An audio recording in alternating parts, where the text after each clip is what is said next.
Hola, ¿qué tal? Es un gusto darte la bienvenida a Jóvenes en TV y claro, a un programa más de conciencia histórica. Hoy en día, tú y yo y nuestros amigos, amigas, familiares y personas conocidas podemos acceder a la educación de manera relativamente muy sencilla. Muestra de ello es que estamos aquí reunidos en este espacio virtual. Sin embargo, en el pasado, un alto porcentaje de niños, niñas y jóvenes ni siquiera podían pensar en estudiar, porque no había opciones para hacerlo. Por un lado, solamente las personas con buena posición económica podían acceder a los sistemas educativos y por otro, dichos sistemas eran generalmente básicos y destinados a la población masculina. ¿Puedes imaginar vivir en una época donde no existía opción ni las condiciones para poder estudiar? Bueno, pues hoy lo vamos a poder hacer. En buena medida, gracias a la lucha que emprendieron hombres y también mujeres valerosas, tenaces, innovadoras y revolucionarias. ¿Qué te parece si conocemos algunas de ellas? No te muevas de tu lugar porque estamos a punto de atestiguar una vez más que el pasado no ha pasado. ¡Conéctate!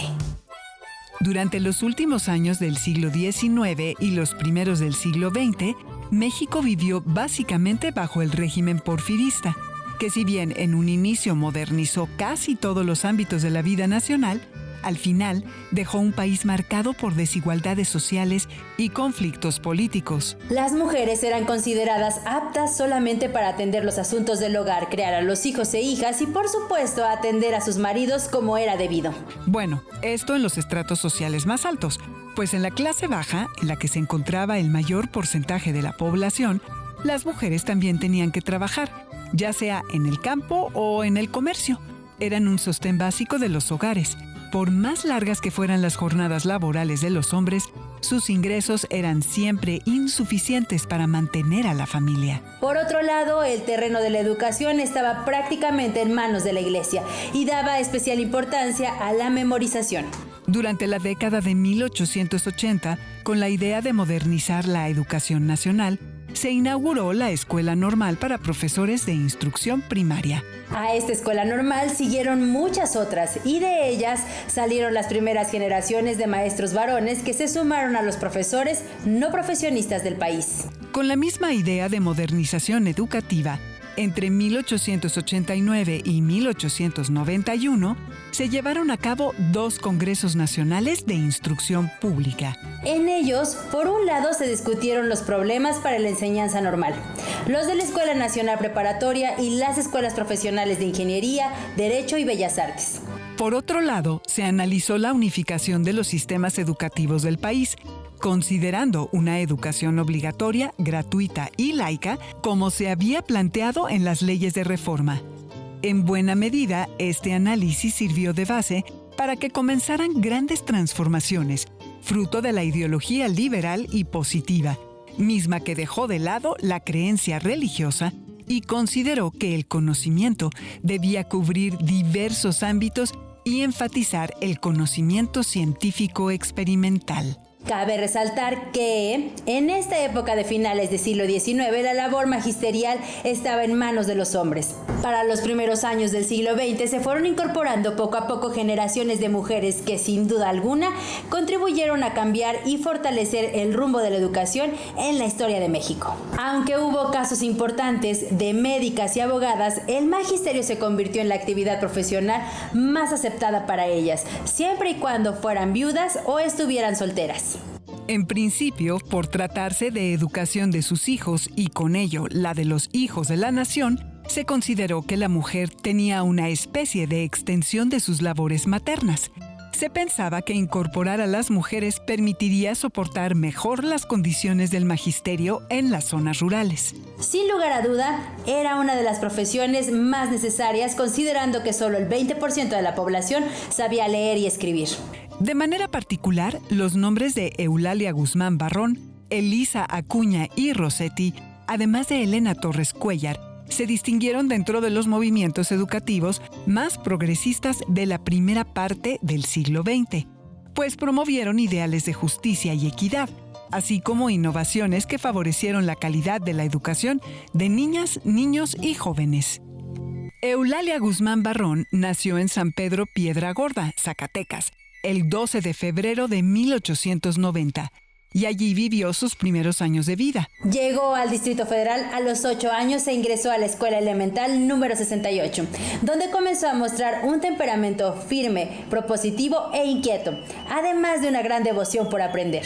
A los 14 años cambió su destino natural de mujer tras conseguir una beca para estudiar en la Escuela Normal de Profesoras, de la cual se graduó en 1910 con muy buenas calificaciones y con la convicción de que la educación jugaba un papel importante en la construcción de la nueva nación que se gestaba. Durante estos años de estudiante también se distinguió por sus ideas liberales y feministas, las cuales la llevaron a fundar junto con Hermila Galindo, Luz Vera y Laura L. Torres la agrupación política Admiradoras de Juárez, cuyo objetivo era la emancipación política de las mujeres mediante el reconocimiento de su derecho al sufragio.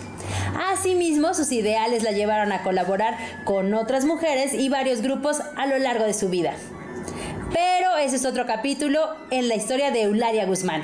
Luego de haberse titulado como maestra, formó parte de la generación que, con la guía de José Vasconcelos, desarrolló el Proyecto Educativo Nacional, producto de la Revolución Mexicana. A partir de entonces inició una amplia vida intelectual que la condujo a especializarse, a ocupar importantes cargos de autoridad y representación de México en el extranjero y a concretar diversos proyectos.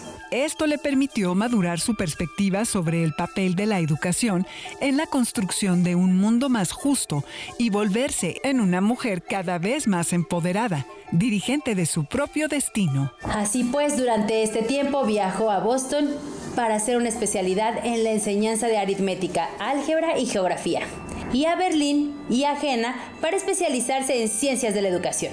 Fue directora de la campaña contra el analfabetismo, jefa del primer departamento de alfabetización del país, inspectora de escuelas primarias en el Distrito Federal y subjefa del Departamento de Enseñanza Primaria y Normal. Dirigió la organización técnica de centros escolares experimentales de Bélgica, Suiza y Alemania. Dictó conferencias y congresos en Estados Unidos, Suiza y Alemania. Representó a México en el primer Congreso Panamericano de Mujeres en Baltimore, Estados Unidos.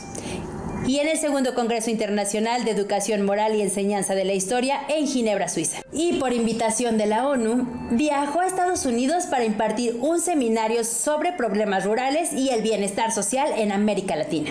En su alma mater, la Escuela Normal de Profesoras, impartió, entre otras, clases de matemáticas, educación cívica, metodología e historia patria. Realizó una estancia en el estado de Sonora para formar escuelas modelo con indígenas. Fue co-creadora de la Escuela Activa. Realizó un estudio colectivo sobre la escuela primaria en México.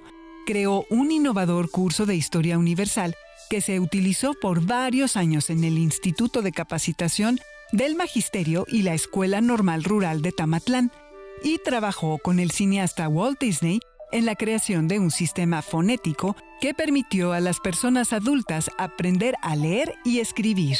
Durante todo este tiempo puso en práctica lo que había aprendido en la Escuela Normal de Profesoras, así como todo aquello que iba aprendiendo a través de cada viaje y proyecto. Cabe destacar que en este camino, en 1913, se acercó a la arqueología al lado del doctor Franz Boas y años más tarde se convirtió en una de las pioneras en la investigación arqueológica, etnográfica, histórica y de la cultura prehispánica de México, temas que enriquecieron su visión en torno a la importancia de la educación. Al respecto, sostenía que mientras nosotros los mexicanos no nos entendamos a nosotros mismos y seamos ignorantes de nuestro complejo pasado, que es la raíz de nuestro complejo presente, con todos sus problemas y luchas, continuaremos caminando a tientas tratando de encontrar el recto camino para nuestra educación y nuestro mejoramiento. Continuaremos viendo demasiado al exterior en vez de volver los ojos hacia nuestros propios caminos, nacidos de la comprensión inteligente de nuestras fuentes espirituales y nuestras formas de vida, de nuestras condiciones y complejidades morales y sociales. Eulalia Guzmán Barrón, mujer multidimensional, que a través de su labor Buscó construir una patria libre, justa y equitativa. Falleció el 1 de enero de 1985. ¿Qué distinguía a Eulalia Guzmán Barrón, la mujer? Fue una niña muy estudiosa, sobresaliente todo el tiempo en sus estudios, y una de sus preocupaciones fue precisamente la educación. Muy inquieta, académica, intelectual y culta. Para 1900, compaginó siempre los estudios con el trabajo. ¿Qué caracterizó a Eulalia Guzmán Barrón, la profesora? Su amor y entrega a la enseñanza.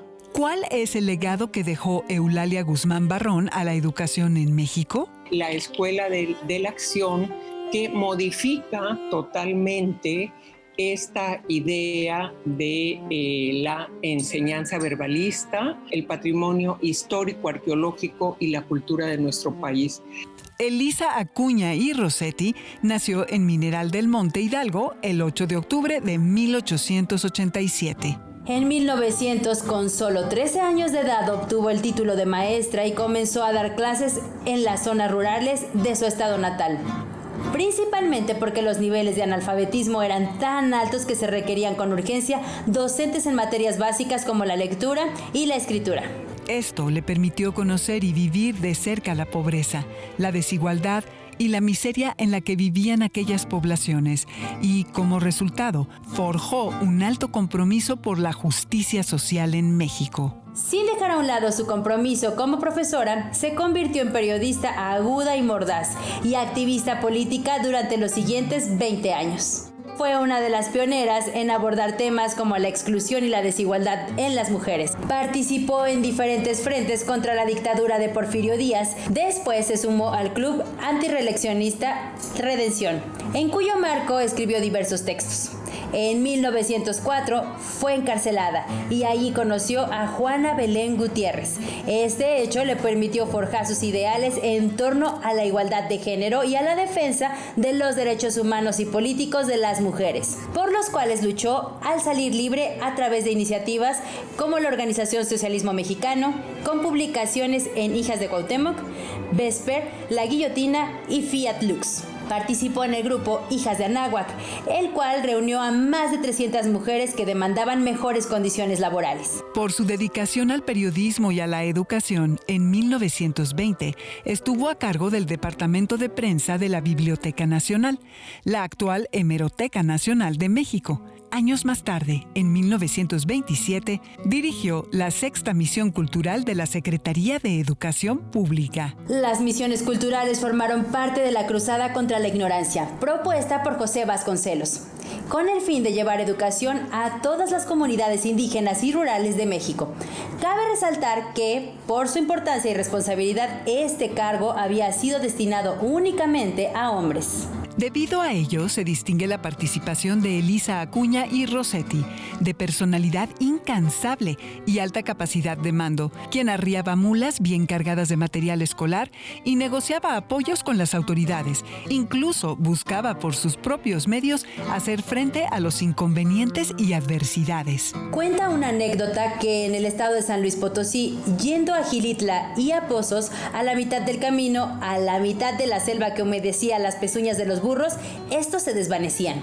Un tanto por el peso de los equipos de herrería, labranza, carpintería, curtiduría, cocina, educación física y costura, así como de los botiquines, películas, piezas de música y diversos materiales para la clase de pequeñas industrias. Y otro tanto porque un tramo del camino se tuvo que sortear con pocos animales. También cuenta la anécdota que el profesor Aurelio Esquivel, director de Educación Federal en el estado de San Luis Potosí y quien iba en la caravana, atestiguó con sorpresa la actitud emprendedora y segura de la señorita Acuña, pues en contra de todo lo establecido la vio enfrentarse al recorrido con entereza y demostrando una independencia y un liderazgo fundamentales para cualquier jefe de misión. Así, pudo fundar 7 institutos sociales o escuelas rurales, 2 de ellos en Zacatecas, 4 en Aguascalientes y 1 en San Luis Potosí. Elisa Acuña y Rossetti falleció el 12 de noviembre de 1946 en la Ciudad de México. Se distinguió por ser una profesora incansable dedicada a la alfabetización como maestra de primaria y por sentar las bases de la educación actual. ¿Qué distinguía a Elisa Acuña y Rossetti, la mujer? Desde muy joven, casi un adolescente, empezó a participar en la oposición, luchando por estas grandes desigualdades que había generado este largo gobierno porfirista, y empezó a escribir una serie de artículos en contra de Díaz. ¿Qué caracterizó a Elisa Acuña y Rossetti, la profesora? Y educar a los niños, yo creo que estaba en su propia condición que identifica a las mujeres con ese rol maternal. Y además de que en este momento, finales del Porfiriato y la primera década del siglo XX, la profesión de maestra era la única o la principal oportunidad que tuvieron las mujeres para acceder a una profesión y participar en el mundo de lo público. ¿Cuál es el legado que dejó Elisa Acuña y Rossetti a la educación en México? La vanguardia, ¿no?, en cuanto a las preocupaciones por modificar la condición subordinada de las mujeres, como por llevar a cabo, estaban conscientes también y muy claras que era la educación lo que iba a sacar a este país de la inequidad en la que se vivía, y se enfocaron muchas de ellas también a dar prioridad a la educación de las mujeres. Elena Torres Cuéllar nació el 23 de junio de 1893 en Mineral de Mellado, Guanajuato, en el seno de una familia humilde, por lo que realizó sus primeros estudios con cierta dificultad. Tomó clases particulares de contabilidad y mecanografía. A los 14 años trabajó ya como cajera, y en la noche tomaba clases con un grupo de maestros del Colegio del Estado de Guanajuato. Por tanto, se formó como profesora de manera un tanto informal. A raíz de su infancia, desde muy joven reconoció la condición de inferioridad con la que se consideraba a las mujeres. Ello la impulsó a sumarse a movimientos que demandaban sus derechos jurídicos, como el sufragio y la erradicación de la discriminación social y laboral. Elena Torres se manifestó ante esta realidad publicando algo en algunos periódicos de Guanajuato y de México. Además, participó en los primeros congresos feministas organizados en Mérida, Yucatán, el Partido Socialista de Yucatán, el Consejo Nacional de Mujeres y el Partido Comunista. Enlazó al feminismo radical yucateco con los grupos del Distrito Federal y participó en la fundación del Consejo Nacional de Mujeres. Siendo muy joven, surgió en ella el interés por lograr mejores condiciones de vida para las mujeres y las infancias a través de la educación. Como mencionamos antes, su formación como profesora se dio en un entorno informal. Sin embargo, con el paso del tiempo, su vocación, entusiasmo, compromiso y valentía la llevaron a convertirse en una de las profesoras más prolíferas de su tiempo. En 1912, presentó un examen para cubrir los requisitos que exigía el gobierno del estado de Guanajuato para dar clases. A cambio, recibió un documento que le permitió sostener su amplia actividad docente. En el mismo año consiguió su primer empleo como directora de una escuela de tercera categoría en Mineral de Santa Ana, Guanajuato, y con el paso del tiempo se convirtió en pieza clave en importantes proyectos de educación pública. En Yucatán, de 1915 a 1918, trabajó de cerca del entonces gobernador del estado, Salvador Alvarado, quien impulsó su participación política y le brindó las facilidades para desarrollar proyectos educativos. Esto le permitió fundar agrupaciones y escuelas para mujeres obreras, así como la primera escuela Montessori del país. Colaboró con José Vasconcelos y Narciso Basols cuando estuvieron al frente de la Secretaría de Educación Pública. Durante este tiempo impulsó 3 importantes proyectos: los desayunos escolares, las misiones culturales y el programa de economía doméstica. En la década de 1920, con el químico Roberto Medellín y el ingeniero Luis Massieu, inauguró el servicio de desayunos escolares con el fin de abatir el bajo aprovechamiento escolar de diversos estudiantes por falta de una buena alimentación. Particularmente en su papel de inspectora de comedores escolares, se encargó de dirigir, coordinar, supervisar y entregar miles de desayunos día tras día. Al respecto, cuenta una anécdota que, desde las 4 de la mañana, viajaba en los camiones de la Secretaría y personalmente vigilaba la distribución de los alimentos a los niños en las escuelas de los barrios más pobres de la ciudad. En 1923 elaboró el proyecto de misiones culturales, el cual estuvo vigente hasta 1926, con una breve interrupción que Elena Torres aprovechó para tomar una especialidad en educación rural en la Universidad de Columbia, Nueva York. La profesora explicaba que estas misiones fueron creadas para mantener vivo el interés y dirigir un esfuerzo inteligente aplicado a resolver los problemas educativos de la población campesina de México y también para mejorar constantemente las condiciones profesionales de los maestros rurales. A partir de 1933 desarrolló un amplio programa de economía doméstica, con el cual buscó, a través de una visión un tanto ecofeminista, que las mujeres del campo aprendieran a administrar sus recursos y de esta manera se fortalecieran a sí mismas y a sus familias. Elena Torres Cuéllar falleció en octubre de 1970. Hasta el último día de su vida, su principal motivación fue la de ampliar la educación y la cultura de las mujeres para elevar su condición socioeconómica y política, laboral y profesional. ¿Qué distinguía a Elena Torres Cuéllar, la mujer? Era una lectora apasionada y vamos a ver también que en la época de la Revolución ella va a participar como propagandista, pero también con artículos. ¿Cuál es el legado que dejó Elena Torres Cuéllar a la educación en México? La primera misión cultural con la idea de llevar la educación a las regiones más apartadas, pero esta tenía que ser acompañada de la educación de adultos, de enseñar a la población a cultivar la tierra y parcelas escolares, medidas de higiene. Esto también, el proyecto higienista de la posrevolución fue un proyecto también importante y fundamental para pues el control de enfermedades y incrementar los años de vida, sobre todo de la población infantil. Pero no solo eso, sino otra cosa importante, no nada más aprender a leer y escribir, sino es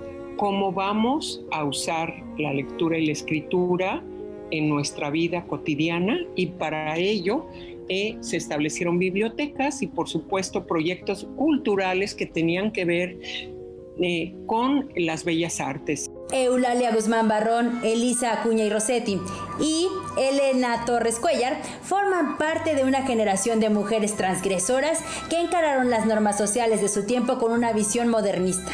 Viajaban solas, cultivaban su intelecto, aprendían idiomas y ocupaban espacios que antes solamente eran pensados para los hombres. Y aunque dieron muy buenos resultados y contribuyeron de manera importante a la transformación del sistema educativo mexicano, su actividad ha quedado de cierta manera escondida. Por supuesto, existieron otras mujeres que contribuyeron de forma importante al sistema educativo de nuestro país. Tal es el caso de María Rosaura Zapata Cano y Berta von Blumer Leiva, cuyas preparaciones fueron impulsadas por Justo Sierra como ministro de Educación Pública y Bellas Artes. María Rosaura Zapata Cano estudió las carreras de Educación Primaria, Psicología Educativa y Ciencias y Pedagogía. En 1904 estableció los primeros jardines de niños en México, mismos que multiplicó luego de que en Alemania, Francia, Bélgica, Suiza e Inglaterra conoció los sistemas educativos para la educación preescolar de Johann Heinrich Pestalozzi y Friedrich Froebel, los cuales, de manera general, buscaban que las y los docentes fomentaran la actividad individual y los juegos como factores esenciales en la educación. Berta von Blumer Leiva estudió la carrera de educadora en la Escuela Normal Froebel en Nueva York y más tarde profundizó en la teoría y la práctica de áreas como la administración e inspección de escuelas, la psicología infantil y la organización y gobierno de clases en la Universidad de Chicago. Todo ello la llevó a convertirse en la primera educadora titulada a impartir el curso de educadoras de preescolares en diferentes escuelas normales y a transformar y enriquecer los fines educativos de los jardines de niños. Aún ocultas entre las líneas de la historia en los acervos de archivos históricos, estas profesoras, como muchas otras, dejaron huella por sus acciones como activistas y liberales, pero sobre todo como mujeres pilares de la educación actual. Ten presente que Jóvenes en TV es un espacio de reflexión y construcción del conocimiento.